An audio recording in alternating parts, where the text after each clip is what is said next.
আচ্ছা আপনারা বলেন তো, জালসা অনেকে শুনছেন, জীবিত মানুষের পাওয়ার বেশি না মৃত্যু মানুষের পাওয়ার বেশি?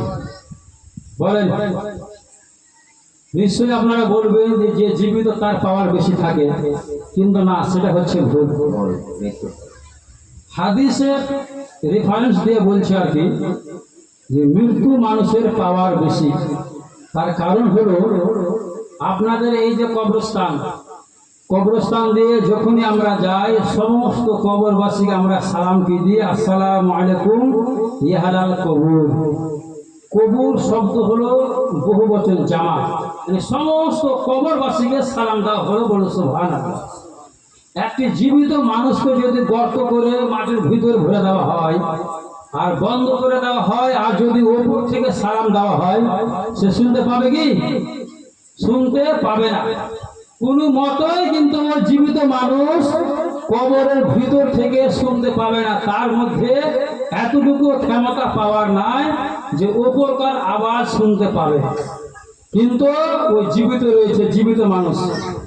কিন্তু দেখবেন 200 বছর হয়ে গেছে, 300 বছর হয়ে গেছে, যখন আমরা কবরস্থানের পাশে দিয়ে যাই, আমাদের আকীদা রয়েছে, আমাদের ঈমান রয়েছে, আহলে সুন্নাত ওয়াল জামাতের আকীদা রয়েছে যে সমস্ত কবরবাসী জীবিত, তার জন্য সমস্ত কবরবাসীকে সালাম দেওয়া হয়, বলে সুবহানাল্লাহ। এবং সমস্ত কবরবাসী কবর থেকে আমাদের সালামের উত্তর দেয়, ওয়া আলাইকুম সালাম ওয়া রাহমাতুল্লাহি তাআলা ওয়া বারাকাতুহু।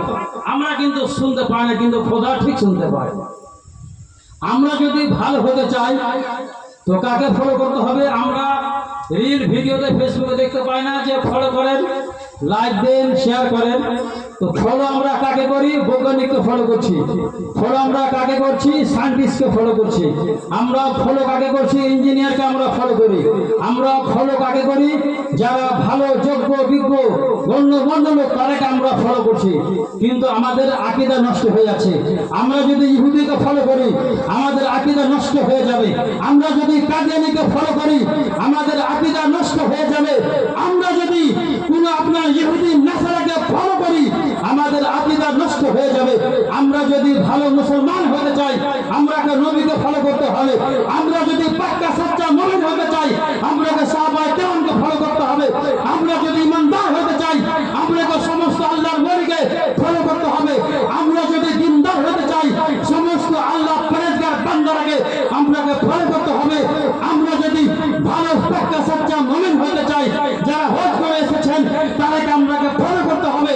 আমার নবীকে উঠতে বসতে আমরা যদি ফলো করি, আমাদের ইহকাল উজ্জ্বল হবে এবং আমাদের পরকাল উজ্জ্বল হবে। সুবহানাল্লাহ। আর আমরা যদি মোবাইলকে ফলো করি, আমরা যদি চটি বইকে ফলো করি, তো আমরা তো বলবো যে নবী মাটির তৈরি।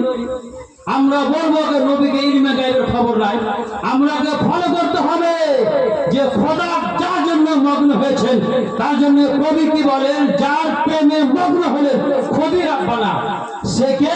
আমার নবী আকায়ে জাহার জনাবে মুহাম্মদ রাসূলুল্লাহ সাল্লাল্লাহু তাআলা আলাইহি সাল্লাম। আরবের একটা রীতি রেওয়াজ ছিল, যদি মেয়ে সন্তান বাড়িতে জন্ম নিত, তারা কিন্তু জীবিত সন্তানকে মরুভূমি বাড়ি থেকে জিন্দা দারগর করে দেওয়া হতো। আমার নবী বলেন, এই আরববাসী তোমরা কান খুলে শুনে নাও, তোমরা ধ্যান দিয়ে শুনে নাও। আমার দুনিয়া আসার পূর্বে তোমরা যা কিছু করেছো, তোমরা যা কিছু করেছো আমি কিছু বলবো না। তার কারণ হলো এখন মুসলমান কম। আমি যদি তোমাদের প্রতি চাপ দিই, তোমরা ইহুদি হয়ে যাবে। আমি যদি তোমাদের প্রতি চাপ দিই, তোমরা মুসলমান থেকে ছিটকে চলে যাবে। আমার নবী বলেন, আমার আসার পূর্বে তোমরা যা কিছু করেছো তোমরা ভালো করেছো, কিন্তু আমাকে যখন আল্লাহ তাআলা কথা এই দুনিয়ার মধ্যে ভূমিষ্ঠিত করেছেন, আমার তোমরা কথা শোনো, আমাকে তোমরা ফলো করো, তোমাদের ইহকাল উজ্জ্বল হবে এবং তোমাদের পরকাল উজ্জ্বল হবে। সুবহানাল্লাহ।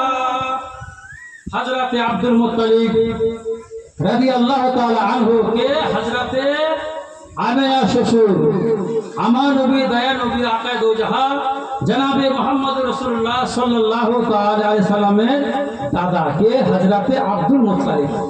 যেদিন নবী করিম সাল্লাল্লাহু আলাইহি সাল্লাম এই দুনিয়ার মধ্যে ভূমিষ্ঠিত হবেন, তার 5-7 মিনিট আগে হযরতে আব্দুল মুত্তালিব কাবা শরীফে তাওয়াফ করছেন। বলে সুবহানাল্লাহ। হাজরাতে আব্দুল মুত্তালিব তাওয়াফ করতে করতে দেখতে পাচ্ছেন যে হাজরাতে মা আমিনার গর্ভে থেকে একটি নূর প্রকাশ্য হলো। বলেন সুবহানাল্লাহ।